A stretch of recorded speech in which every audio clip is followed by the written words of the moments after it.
Olá, boa tarde. Segurança cibernética. Com o judiciário caminhando a passos largos para o juízo 100% digital, o Conselho Nacional de Justiça elaborou uma proposta de estratégia na área que está a partir de hoje sob consulta pública. A importância dessa iniciativa é um dos destaques do Jornal da Justiça, primeira edição de hoje. E você vai ver também. Representantes dos 3 poderes da República decidem formar conselho para definir prioridades para o combate ao coronavírus. Nós vamos verificar estratégias capazes de evitar a judicialização, que é um fator de demora na tomada dessas decisões. Ministro Luiz Roberto Barroso, do Supremo Tribunal Federal, envia à Procuradoria-Geral da República notícia-crime contra o ministro da Justiça, André Mendonça. A ação foi apresentada ao STF pela deputada federal Natália Bonavides, do PT do Rio Grande do Norte.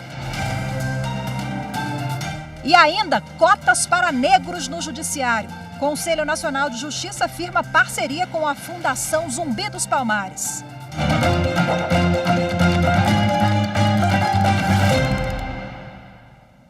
O presidente do Supremo Tribunal Federal, ministro Luiz Fux, participou pela manhã da reunião com os presidentes do Senado Federal, da Câmara dos Deputados e o presidente da República, Jair Bolsonaro, para discutir o enfrentamento à pandemia. Os 3 poderes da República vão buscar um trabalho coordenado na luta contra a doença. A reunião foi fechada para a imprensa e ocorreu no Palácio da Alvorada. Ficou definida a formação de um comitê anti-Covid que terá a participação de todos os poderes e governadores. O objetivo é superar as divergências políticas e unir esforços. A nossa união, o nosso esforço entre os 3 poderes da República, ao nos direcionarmos para aquilo que realmente interessa, sem que haja qualquer conflito, qualquer politização da solução do problema, que creio que essa seja realmente o caminho para o Brasil sair dessa situação bastante complicada que se encontra. Cada poder deverá contribuir de acordo com a sua área de atuação. O Legislativo deverá buscar a aprovação de leis que possam garantir mais recursos. Saio daqui para uma reunião com todos os líderes da Câmara para tratarmos de projetos que poderemos votar hoje ainda, inclusive, como a oferta de novos leitos numa parceria com a iniciativa privada, que não se nega também a participar dessa luta, num só caminho, numa só direção. O governador de Goiás anunciou que também deverá ser feito um trabalho junto a outros países. As ações serão feitas também dentro do campo diplomático, buscando maior parceria dos países que têm hoje uma cota maior do que necessária de vacinas, que haja o compartilhamento conosco, buscando sensibilizar os laboratórios, que hoje têm a tecnologia da vacina, que também entendam a necessidade de ser compartilhada, para que outros laboratórios também possam produzir. Já a articulação com os governadores ficará a cargo do presidente do Senado. Rodrigo Pacheco anunciou que, além de ouvir o executivo de cada unidade da federação, também vai pedir uma espécie de consultoria ao Supremo Tribunal Federal antes de adotar algumas medidas. Medidas como a participação da iniciativa privada, a ampliação de leitos de UTI, a solução dos problemas de oxigênio e de insumos de medicação e, fundamentalmente, a política do Ministério da Saúde para a vacinação do povo brasileiro, que exige mais do que nunca a colaboração de todos os poderes, todas as instituições, da sociedade e da imprensa, para que consigamos alargar a escala da vacinação no Brasil. O presidente do Supremo Tribunal Federal e do Conselho Nacional de Justiça, ministro Luiz Fux, explicou que esse esforço antecipado tem o objetivo de evitar a judicialização. O Supremo Tribunal Federal, o Poder Judiciário, como é o último player a aferir a legitimidade dos atos que serão praticados, ele não pode participar diretamente desse comitê. Entretanto, como esses problemas da pandemia exigem soluções rápidas, nós vamos verificar estratégias capazes de evitar a judicialização, que é um fator de demora na tomada dessas decisões. Dessa reunião ficou claro um binômio muito importante: exemplo e esperança. E o ministro do Supremo Tribunal Federal, Luiz Roberto Barroso, enviou notícia-crime contra o ministro da Justiça, André Mendonça, à Procuradoria-Geral da República por abuso de autoridade na aplicação da Lei de Segurança Nacional. A PGR vai analisar o caso. A ação foi apresentada ao STF pela deputada federal Natália Bonavides, do PT do Rio Grande do Norte. A parlamentar alega que o ministro da Justiça, André Mendonça, tem aplicado a Lei de Segurança Nacional de forma abusiva. A deputada pediu ainda que o STF afaste o ministro do cargo e investigue o ministro. Desde que assumiu o cargo em abril do ano passado, André Mendonça acionou várias vezes, com base na Lei de Segurança Nacional, a Polícia Federal e até mesmo a PGR, para investigar pessoas que criticam o governo do presidente Jair Bolsonaro. A notícia-crime contra o ministro da Justiça, André Mendonça, foi encaminhada pelo ministro do STF, Luiz Roberto Barroso, à Procuradoria-Geral da República, para analisar o caso, como determina o regimento interno da Suprema Corte. E o Supremo Tribunal Federal manteve decisão do Tribunal Regional Federal da Primeira Região, que determinou à empresa brasileira de Correios e Telégrafos a reintegração de funcionários dispensados após a aposentadoria voluntária. Os detalhes da decisão você confere agora com a consultora jurídica aqui da TV Justiça, Gisele Reis. Boa tarde a todos que nos acompanham. Empregados da empresa brasileira de Correios e Telégrafos, dispensados após a aposentadoria voluntária, conseguiram na Justiça o direito de ser reintegrados. Essa decisão foi tomada na análise de um recurso pelo plenário virtual do Supremo Tribunal Federal. A Federação das Associações de Aposentados dos Correios requereu a reversão da aposentadoria e o pedido foi admitido na Justiça Federal. Mas a União e a AST recorreram ao STF. As alegações das recorrentes foram afastadas pela maioria dos ministros da Suprema Corte. O STF admitiu a reintegração de empregados públicos aposentados porque a empresa pública não cumpriu com o dever jurídico de motivar a demissão dos trabalhadores. Outro ponto definido pela Suprema Corte foi pela possibilidade de acumulação de proventos de aposentadoria com vencimentos, além de definir a competência da Justiça Federal para analisar esse tipo de discussão. Prevaleceu a posição que aplicou o entendimento majoritário do STF de que a aposentadoria voluntária, antes da Emenda Constitucional 103 de 2019, não extingue o vínculo empregatício e que não há impedimento ao acúmulo de salário e benefício previdenciário nesse caso. O plenário do Supremo Tribunal Federal deve começar a julgar hoje uma ação que questiona uma lei da Bahia que restringe propaganda de alimentos e bebidas pobres em nutrientes dirigida para crianças. O relator é o ministro Edson Fachin. A ação foi apresentada pela Associação Brasileira de Emissoras de Rádio e Televisão, ABERT, contra a Lei Baiana de 2016, que regulamenta a publicidade infantil de alimentos no Estado. A ABERT alega violação da Constituição Federal porque a competência para legislar sobre propaganda comercial é privativa da União e não dos estados. A associação afirma ainda que a proibição não se encaixa nas hipóteses de restrições determinadas pela Constituição de publicidade para tabaco, bebidas alcoólicas, agrotóxicos, medicamentos e terapias. A Lei da Bahia proíbe das 6 horas da manhã até as 9 da noite propaganda para o público infantil de produtos alimentícios pobres em nutrientes e com alto teor de açúcar, gorduras saturadas ou sódio. A lei ainda proíbe a participação de celebridades ou personagens infantis e vincular brindes à compra dos produtos, sob pena de multa, suspensão da veiculação e a imposição de contrapropaganda.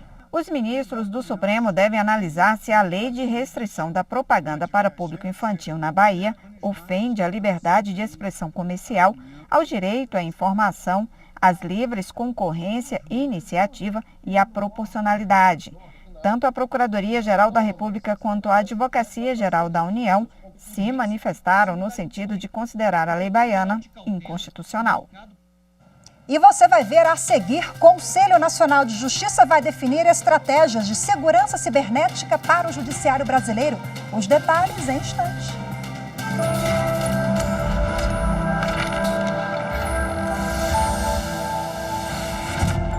A Constituição brasileira representa a vontade do povo. É um texto extremamente claro e cuidadoso com relação aos direitos fundamentais do cidadão. Esse texto deve ser respeitado em todas as instâncias.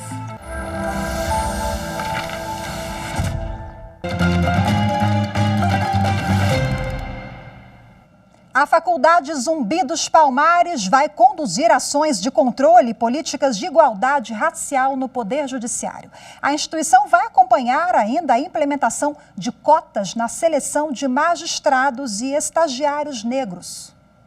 O termo de cooperação técnica entre o Conselho Nacional de Justiça e a Faculdade Zumbi dos Palmares foi assinado durante a reunião do Observatório dos Direitos Humanos do CNJ.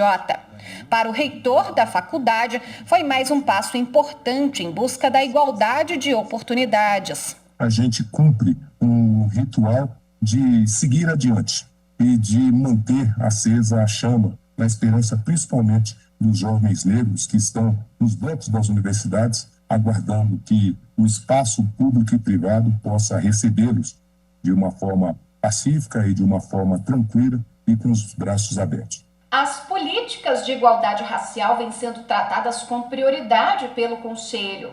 O presidente do CNJ e do Supremo Tribunal Federal, o ministro Luiz Fux, lembrou outras medidas importantes.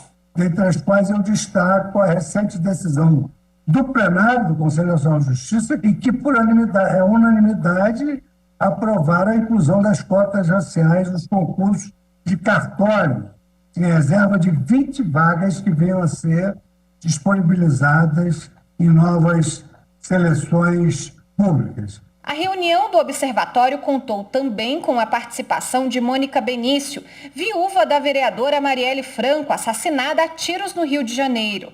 O crime completou 3 anos este mês. Não há democracia no Brasil enquanto a gente não conseguir responder quem foi que mandou matar uma vereadora democraticamente eleita da forma brutal como se foi. O mundo exige a resposta e acho que o Estado brasileiro deveria ter o compromisso de apresentá-la. O ministro Luiz Fux afirmou que o Conselho Nacional de Justiça não pode se isentar em pedir celeridade nos julgamentos dos supostos executores da vereadora. O Conselho Nacional de Justiça cobrará a realização bastante célere do júri para que apure todos os fatores que influenciaram nesse flagelo que ocorreu na política brasileira, que foi o assassinato brutal de Marielle Franco. E o Conselho Nacional de Justiça vai definir estratégias de segurança cibernética para o judiciário brasileiro. Um documento com as inovações desenvolvido por um comitê criado pelo CNJ vai estabelecer regras que devem ser seguidas por todos os tribunais. A justiça brasileira vem dando passos largos para atuar no meio digital, garantindo o acesso à justiça de forma rápida e segura. Hoje, os tribunais brasileiros já conseguem receber ações, realizar audiências e até julgamentos por meio virtual. Por isso, os dados precisam de segurança reforçada. O presidente do Conselho Nacional de Justiça e do Supremo Tribunal Federal, ministro Luiz Fux, criou o Comitê de Segurança Cibernética do Poder Judiciário para tratar de protocolos de prevenção, atuação em eventuais momentos de crise, como tentativa a ataques ao sistema da justiça e constante atualização e acompanhamento de regras que devem estar de acordo com o Marco Civil da Internet e Lei Geral de Proteção de Dados. Este mês, o comitê apresentou uma minuta para estabelecer e definir proteção aos dados no sistema da justiça brasileira. No documento constam diretrizes para desenvolvimento de inovações na área de segurança cibernética, implantação e uso de inteligência artificial no judiciário e a Estratégia Nacional de Governança do Sistema Informatizado. Além disso, o documento aborda a fiscalização dos requisitos de segurança. Nesse sentido, a instituição de um comitê e a criação de uma política cibernética de proteção de dados e da segurança da informação é de fundamental importância. Primeiro, porque isso demonstra um compromisso do judiciário brasileiro não só com a segurança dos dados e proteção dos mesmos frente ao seu ecossistema e à sua infraestrutura, mas também perante a sociedade, de forma que a sociedade tenha segurança e tranquilidade de, ao ingressar com uma ação judicial, esses dados serão utilizados para a finalidade a que se destina. Segundo o presidente do CNJ, ministro Luiz Fux, as diretrizes vão garantir que a justiça brasileira atenda a população com segurança e responsabilidade por meio da internet. As regras que saírem do comitê devem ser seguidas por todos os tribunais. Bom, e para detalhar o assunto, eu converso agora com o coordenador do Departamento de Tecnologia da Informação e Comunicação do Conselho Nacional de Justiça, Tiago Vieira. Olá, doutor Tiago, boa tarde, seja muito bem-vindo. Boa tarde, Rafaela, como vai? Prazer, estou à disposição para conversarmos. Nosso em receber o senhor aqui e falar sobre esse assunto tão caro, tão importante, né, para o judiciário brasileiro. Bom, a ótica da inovação nós sabemos que é antiga no CNJ, a segurança cibernética também, mas essas medidas elas vêm para reforçar ainda mais os cuidados, a atenção com a segurança dos dados, das informações do Poder Judiciário, tendo em vista os ataques, né, sofridos nos últimos meses, nós acompanhamos aqui, infelizmente. Sem dúvida, Rafaela, o Poder Judiciário, embora visto pela sociedade enquanto instituição única, ela é composta por diversos membros, diversos tribunais, e a ideia seria criar uma estratégia e uma política que pudesse centralizar e criar um requisito mínimo, uma estrutura mínima, uma política mínima e uma estratégia de governança mínima que todos os tribunais possam seguir para que a gente tenha uma maior homogeneidade no nosso processo de segurança da informação. Nós temos, como a reportagem bem citou anteriormente, nós estamos passando por um claro momento de revolução digital, transformação dos nossos serviços e acesso ao Poder Judiciário por meio da internet, por meio das mídias digitais, e nós precisamos garantir que todos os tribunais, sejam superiores, tribunais de primeira e segunda instância, também tenham um controle mais efetivo dos seus dados, garantindo segurança à população, que seus dados não serão violados e não serão disponibilizados, senão para os fins que foram apresentados. Quais são os níveis de segurança que nós temos atualmente, Tiago, nos tribunais? Nós temos diversos níveis, Rafaela. Acho que essa é uma das grandes questões vinculadas à estratégia nacional e à política nacional de segurança do Poder Judiciário.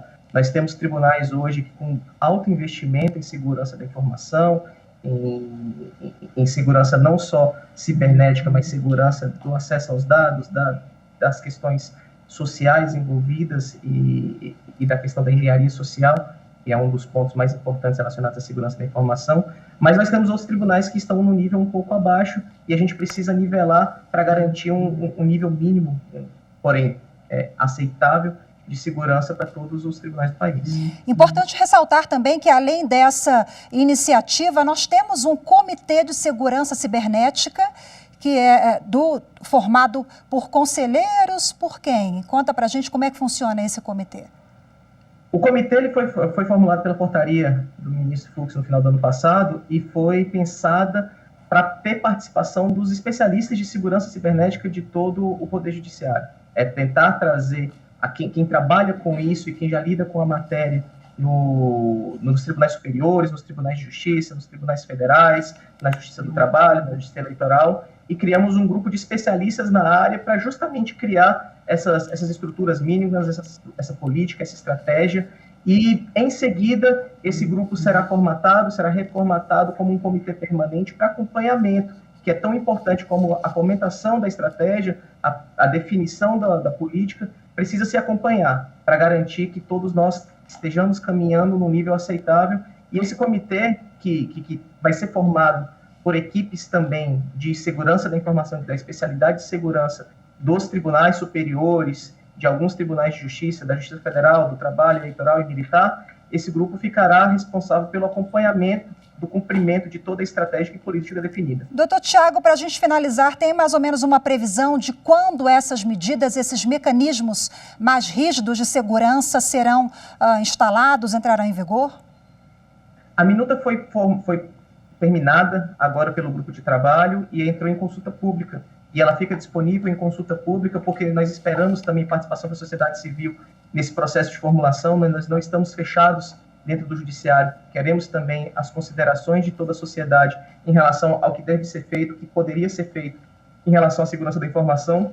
E a consulta pública ela vai até o dia 4 de abril. Após esse período da consulta pública, nós estabeleceremos um prazo para a consolidação das sugestões e formatação da minuta final. Ela deve ir a plenário do Conselho e aprovada enquanto resolução, e aí passa a vigorar os prazos definidos em cada um dos protocolos que diz da resolução. Cada um vai ter um prazo estabelecido para que os tribunais cumpram e provem e demonstrem ao Conselho, demonstrem ao Comitê de Segurança a efetivo cumprimento dos seus dispositivos. Ok, doutor Tiago, muito obrigada. Conversei ao vivo com o Tiago Vieira, que é coordenador do Departamento de Tecnologia da Informação e Comunicação do CNJ. Muito obrigada pela participação mais uma vez. Eu que agradeço. Boa tarde a todos. E você vai ver a seguir, em sessão do Tribunal Superior Eleitoral, o ministro Luiz Roberto Barroso alerta jovens e idosos para colaborarem com o combate à Covid-19. Voltamos já.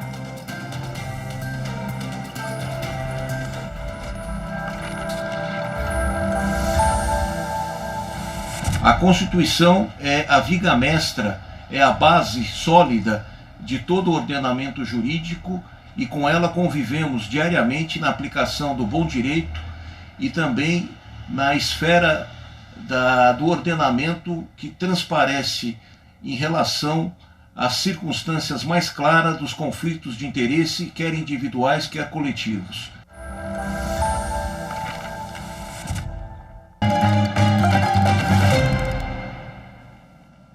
Na sessão desta terça-feira, o plenário do Tribunal Superior Eleitoral começou a julgar 2 processos. Um pedido de alterações no Estatuto do Democratas e uma ação sobre o registro de candidatura de um político que disputou uma vaga na Câmara Municipal de Araçatuba, no estado de São Paulo. Os 2 julgamentos foram interrompidos por pedidos de vista.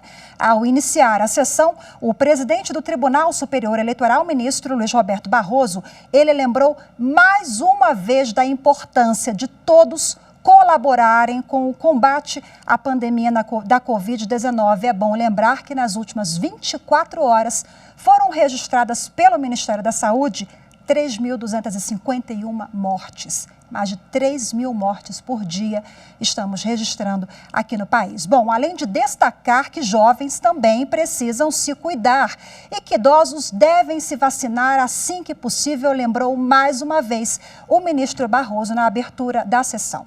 Ele ainda afirmou que o TSE vai apoiar os tribunais regionais eleitorais que decidirem suspender as eleições suplementares. Nós temos apoiado os tribunais regionais eleitorais que têm decidido pelo adiamento das eleições suplementares. A situação é grave em todo o país e, embora a decisão seja de cada tribunal regional eleitoral, no que depende do Tribunal Superior Eleitoral, nós estamos apoiando esses adiamentos e, inclusive, recomendando que assim se proceda para nós não termos esse rito vital da democracia como uma causa de expansão da doença no Brasil, nesse momento dramático para muitas famílias. Também, em nome do tribunal, faço um apelo à população em geral, de que, se não for indispensável, não saia à rua e se preserve, e, se sair, use máscara. Houve um incremento da contaminação entre as pessoas jovens. Eu sei que há uma fase da vida em que a gente pensa que é imortal. Todos passamos por isso. Mas, trágica e, infelizmente, a pandemia da Covid-19 está se provando igualmente letal para as pessoas jovens. E, portanto, um apelo como pai e como uma pessoa que pensa o Brasil e tem algum grau de autoridade pública, para os jovens também se preservem. A imortalidade exige cuidados e nós precisamos de vocês vivos para ajudarem a fazer um país melhor e maior. E aos idosos que já chegaram na faixa da vacinação, que não deixem de comparecer aos centros de vacinação. As pesquisas têm demonstrado que as pessoas que se vacinam por qualquer das vacinas têm índice praticamente 0 de letalidade e as que se contaminam têm sintomas leves. A vacina é a melhor forma de preservação da vida e quem estiver na faixa própria de idade de vacinação, não deixe de comparecer. Vacina sim, e com esse alerta do ministro Luiz Roberto Barroso, o Jornal da Justiça, primeira edição de hoje, fica por aqui. Agradeço demais a sua companhia, uma ótima tarde para você, até amanhã, tchau, tchau.